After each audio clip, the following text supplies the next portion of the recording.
Hello, everyone. In the strange game of prestige, there is always a scholarship that stands out. One of the most prestigious scholarships in the world is the Rhodes Scholarship. Rhodes has given this world one of the finest leaders and professionals across the fields.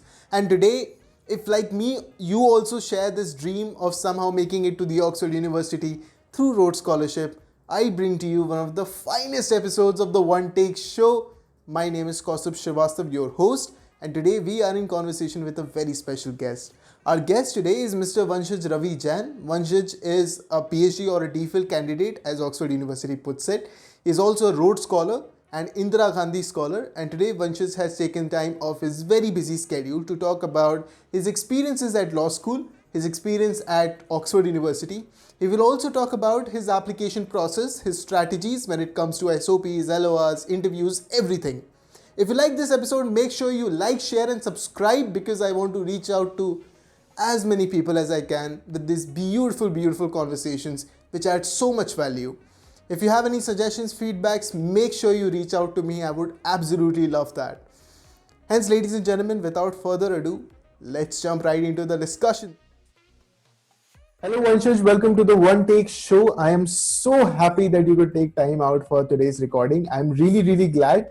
I believe a lot of law students across NLUs and across all law schools, in fact, have idealized you and your achievements, your work, your experience with Rhodes, and not just that, your experiences in law school, about all things that you've established. Thank you so much for taking time out for today, and I believe we'll be adding a lot of value to our podcast. So thank you so much, Vanshaj. Oh, thank you for having me. No problem. Thank you. Today we have this very interesting conversation lined up. First of all, before we get into your journey, the beautiful journey that you had with Rhodes, your preparation, your strategies, and everything else, I would love to know about your experiences with law school. Like, how was your journey with law? What inspired you to take law in the very first place? How was your journey in NLS? Is there any experience in NLS that stood out for you? So, I would love to know about entire journey of yours. Okay, I mean it's difficult to summarize 5 years of experiences in one brief answer, but I can start with how I decided to do law, and the honest answer is I didn't really decide. It was more like something that was decided for me. My parents wanted me to do law for a long time since I was a young kid, and they sent me to like elocution classes and stuff, and debate training and stuff like that. And I honestly didn't think I would. I wasn't sure what I would do. I thought I would go do like an eco course in DU or something. I wrote CLAT. Everyone has expectations when they write CLAT, right? Everyone wants to do well, but realistically, the numbers were stacked against me. I remember seeing when you walk into the CLAT exam center and you see the number of students, the sheer masses you're against, you're like, yeah, statistically, I'm probably not going to make it. So I wanted to do law. I didn't have very high hopes, and I wished for the best. And then I wrote the exam. I got into NLS, but I still couldn't believe it. I think even when I saw it, the results, I couldn't believe it. Even when right up to the day that I was actually there, the first day, I was like, they're going to find a reason to throw me out. I'm not going to actually do this. But it started, and to be honest, I really didn't know if I was going to be good at law when I started. I had absolutely no idea what the skills were that were required in the field. But I think pretty early on, I think in my first term, we had our exams and I did fairly well. And I started getting an inclination that, okay, this is something that I am equipped to handle. Because I think ultimately all law is just logical reasoning and reading comprehension. If you have those two skills, then your background and your foundation is really strong. And I was fortunate enough that my parents, my school, people around me had invested in me for many, many years from before to give me those skills, which is why I think going to NLS was slightly easy. I won't say easy. It was still probably the hardest thing I've ever done in my life, but it was slightly easier than other experiences, yeah. So in law school, everyone involves themselves in particular activities. For example, some people moot, some people debate, some people do both, some people get into sports, literature, writing, and everything. Was this something that you really enjoyed, or what was your experience with all these activities? Did they contribute in your journey in a way or something? So I did do mooting and debating. I didn't do that much of sports. I mean, I ran long distance with my friends and stuff, but there was never really an opportunity to compete per se, at least in inter-college events for that. So I have an interesting experience with mooting and debating. I was lucky to be good at mooting. I did well from like my first year. I did Viz Vienna in my first year, and then I did Price Media and Jessup and stuff like that. So I got the full exposure of international moots. But moots were always work for me. I didn't see them as something enjoyable. It was more like, I mean, to be perfectly honest, the thing with Indian law school education is that it's never satisfactory or complete, right? Like, the quality of professors isn't always great. The quality of attention you get in terms of your lecture, in terms of interpersonal hours with the professor isn't always great. So I feel like mooting was actually the real law school where I learned how to write, how to prepare arguments, how to structure arguments, how to research, how to present before a panel. So I think that is what I'd call my actual education. And in that regard, it was work. It wasn't fun. I mean, sure, it was fun when you argue and you come back home after like winning a round, but that's like a brief moment of fun for 6 months of work. I think debating was what was really fun. People tend to over-intellectualize debate. It's really just a game. After you like crack the code of debating and you've done enough debates, it becomes almost no effort and lots of fun. So I think my happiest memories of law school would probably be debates. Yeah. Right. You obviously now in Oxford, and you spent quite a bit of time there in Oxford. Before I ask you about your journey in Oxford, how your experience has been, I would like to know one thing. Have you been to Oxford Union yet? I believe you have. And how was it, if you have? What? Oxford Union? The Union? Oh, yeah. What was it? Like debater's dream. The debater's dream, Oxford Union. Well, I don't know. So the thing is, I think Indian debating doesn't get its due worth. I think we're just as competent. The arguments we make are just as good. And I also made it a point. I've never debated for Oxford University, and I never will, because I think it's not for me. I did my debating for the institution that I cared about more deeply, and in a place where I think my ideas were better. I don't know. Sounded. The thing with the union is that there's so much baggage in terms of the guests they call, in terms of the politics they espouse, in terms of just its history as an institution as well. It's a very exclusionary institution. So even though I'm a part of the union, and I do go for talks where I think they would benefit me, I don't actively participate in the union. Has your experience in Oxford been very different from what you've had in NLS, or has there been significant changes in the kind of education that you receive in Oxford? Well, I think it varies from person to person.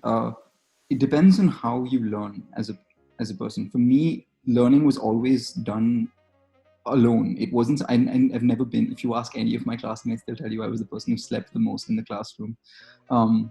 I never really learned in classes. I never really learned by paying attention to teachers. I do learn well from interactions. So like mooting, where you're presenting ideas, or tutorials, which is what we have in Oxford for some courses, where you have to like debate ideas with your professors one-on-one.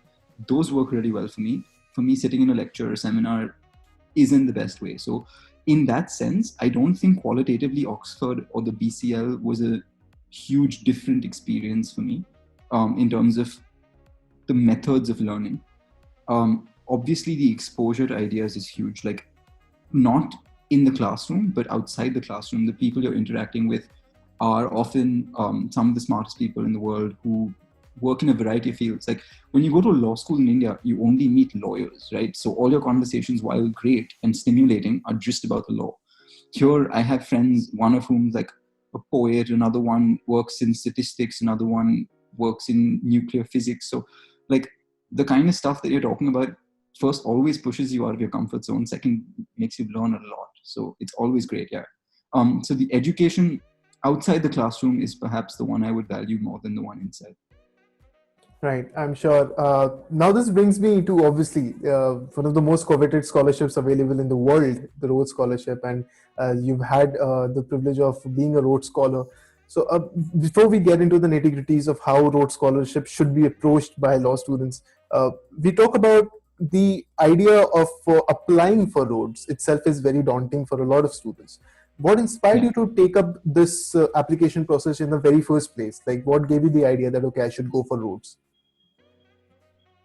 Well, okay, so the really honest answer is I think everyone who goes to law school at some part of their heart wants to apply for the Rhodes and nurses that dream. It's kind of like the CLAT thing I told you, right? We all want it at some part, somewhere, but we all know it's very, very difficult and really, really unlikely. But what do you do in that scenario? You take your shot and you hope for the best, and that's what I did. So my fifth year came around. I knew that I didn't want to do a law firm job. I was very clear on that. My career goal really was litigation in the Bombay High Court. And as a backup, I was like, well, I do have good grades and I do have good extracurriculars. Let me apply for LLMs. And in that process, let me apply for the scholarships available. Honestly, I really didn't think I would make it past even the first round of selection. I worked for about a month on my essay, got selected for the interviews, was really lucky in the first interview that I was asked just the right questions that I was prepared for. And then the second interview was far more chilled out and it managed to, but like at no point in this process do you actually think, even when your name is announced, you don't actually think you're a Rhodes Scholar. You're like, this is unreal, this is not happening.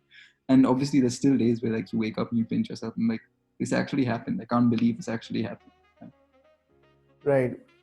To that extent, like as a law student, obviously, since you obviously everyone wants to apply for Rhodes and everyone has that dream, you must also have navigated your way through law school in order to curate some form of how do I say your profile in a way that you become more suitable for the possibility of clearing Rhodes. If before we get into the basics of application process, essays and LORs and everything, how can a law student navigate their way in law school, maybe grades or extracurricular activities, so as to become more, as in some suitable candidate for Rhodes application process? So I think this is like a very common misconception that a lot of people applying for the Rhodes, not just law students, have, that the CV you need to get the Rhodes is a very particular CV. You need to do well at sports, you need to do well at mooting or debating or any of these other extracurriculars, you need the best grades and all of that stuff. And so people preemptively try and construct their CV based on what they think the panelist wants 4 years into the future. And I think that's a very misinformed but also like convoluted way of living your life. Like you can't possibly live 5 years of your life hoping that this, I mean, you could be the smartest person in the world, but the thing with the scholarship is it's arbitrary and it's luck, right? Like someone could have a better day than you could have a bad interview, you could have a bad panelist who doesn't listen to your answers properly. 1,000 things could go wrong, and you can't possibly live 5 years of your law school life hoping that those don't go wrong and you get the scholarship at the end of the day. So I would say that trying to preemptively construct your life to get a scholarship is just not the right way to live it. That being said, also, if you look at some more recent scholars who've got it, the CV, per se, the template is changing. There's no specific requirement that someone be like a mooter or a debater or a sports person or any of those things. I think ultimately, yes, you have to meet the Rhodes criteria and they're on the website, but they're flexible and you have the freedom in your SOP to define them the way you want to and then to prove that you fulfill them in any way you want to. So my advice to you, if you're a new law student who's thinking about the Rhodes 5 years in the future, is don't think about it so much and do the things that you'd be interested in. Try everything out, what you like, pursue it further. And if you have a fulfilling law school experience, I'm sure when you're in your 5th year, you will be able to find ways in which you justify the Rhodes criteria anyway. Right. That brings me to my first question as far as application process is concerned. Like if in case I do decide to apply for Rhodes, what are the basics of application process and what was your strategy? And this would include everything, the LORs, SOPs and everything. We talk about application process. What was your strategy when you approached application process? Yeah. So let me preface this by saying that I did the whole process, I think 3 years ago now. So obviously my memory on the details might have faded a bit, but I have given a talk on the Rhodes process in great detail for about 1 hour or something on the NLS channel. So if anyone who's watching this does want those details, I'd recommend they go check that out as well. But in brief, so the process is a 3-stage process. You first have a written application, which is your LORs, your CV, your statement of purpose. Then you have your first round of interviews, which is more a technical round, which focuses on your field. So if you're a lawyer, it's a legal round taken by legal panelists. And then you have a final interview, which is with a panel of 10 to 12 people. And that's more like an HR round where they ask you the more broader Rhodes criteria questions and try to test your general reasoning and intelligence rather than specifically your legal knowledge. My strategy, I didn't have a strategy, but I think to write a statement of purpose that is effective, you really need to think long and hard and reflect on basically why you're doing the law, why you want to study it further, and what you really want to have in your life. I mean, it's the thing with these exercises is they're always artificial. No one has a life that is a perfectly written story that can be knitted together and make a coherent narrative. That's just not how lives work. But I think if you try and think deeply about all the experiences you've had in law school, or even before law school, what you did in school, you'll find that there often are common threads of things that interest you, or subjects or causes for which you care about. And then the whole process of writing an LOR is, SOP, is collecting and collating those experiences, finding the common thread that runs through them, and then trying and writing a compelling and moving narrative in your SOP, that brings together all those experiences and justifies why what you want to do next is the correct next step for you. And if you can do that, and you can be honest with yourself, and you can be honest in this process, you write a good SOP, and the person who's reading it will be impressed, and you will get shortlisted for the interview. So I think the first step is just, that's reflection and honesty with yourself. And once you do that, I think you have a good foundation for the subsequent steps. Letters of recommendation aren't really up to you. They're up to the people who are your referees.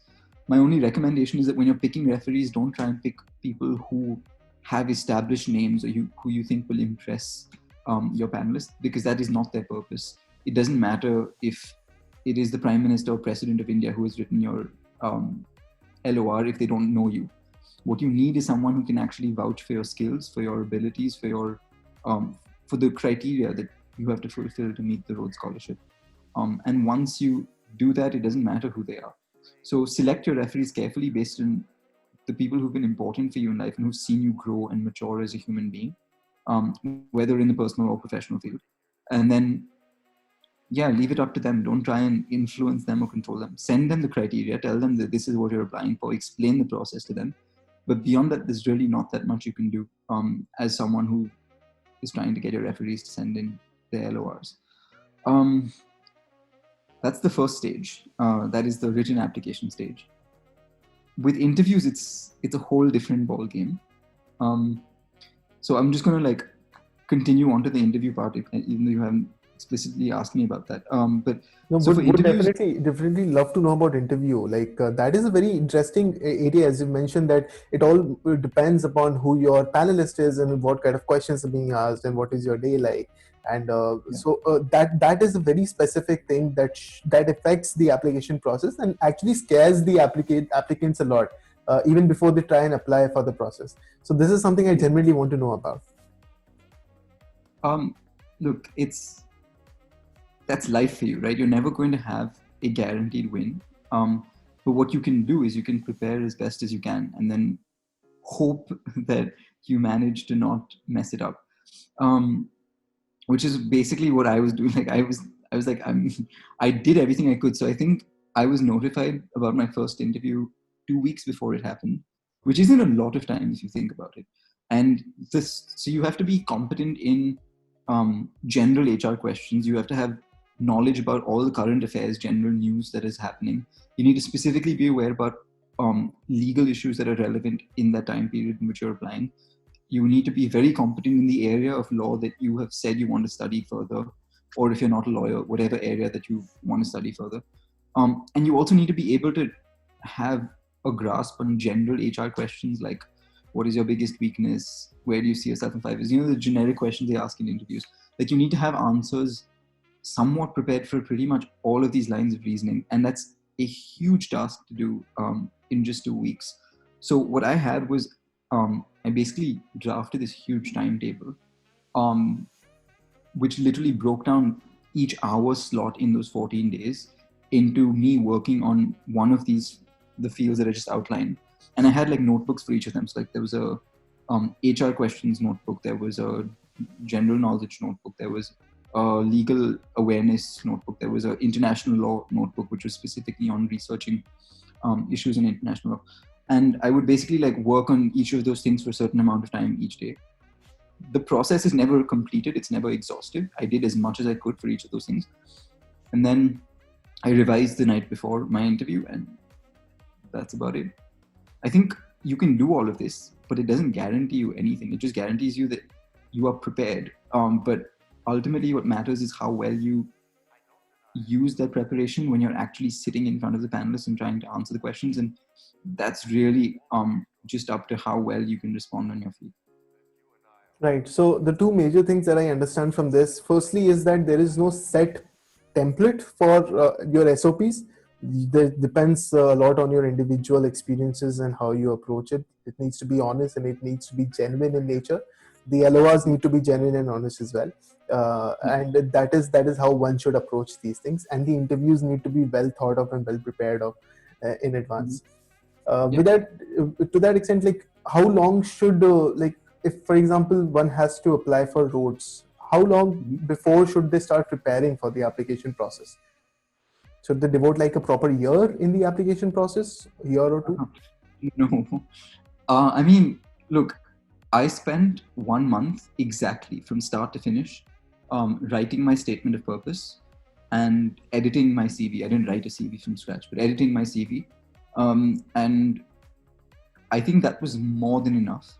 I went through about some 15 drafts of my SOP, and I got a lot of feedback from a lot of people. And that's, I think, useful. Just show it to your friends, show it to your family, show it to, if you can, show it to people who've done similar college applications or things like that. Get as much feedback as you can, because it's going to be extremely useful. No one writes a good SOP on their first try. It just isn't a thing. And yeah, I think if you do that, and if you're thorough in that 1.5 months that you go through a written application process, that should be enough.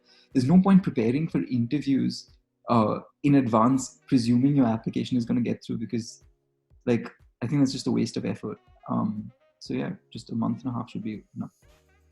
Right. This brings me to one of the last set of questions that I have here. This is a very personal question. The reason why I'm asking you is because I believe you must have also faced this at some point of time in your law school.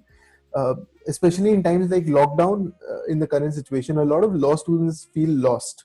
And they feel like, at least I do feel lost, as in what area should I now work with? What area will be lucrative after the lockdown ends?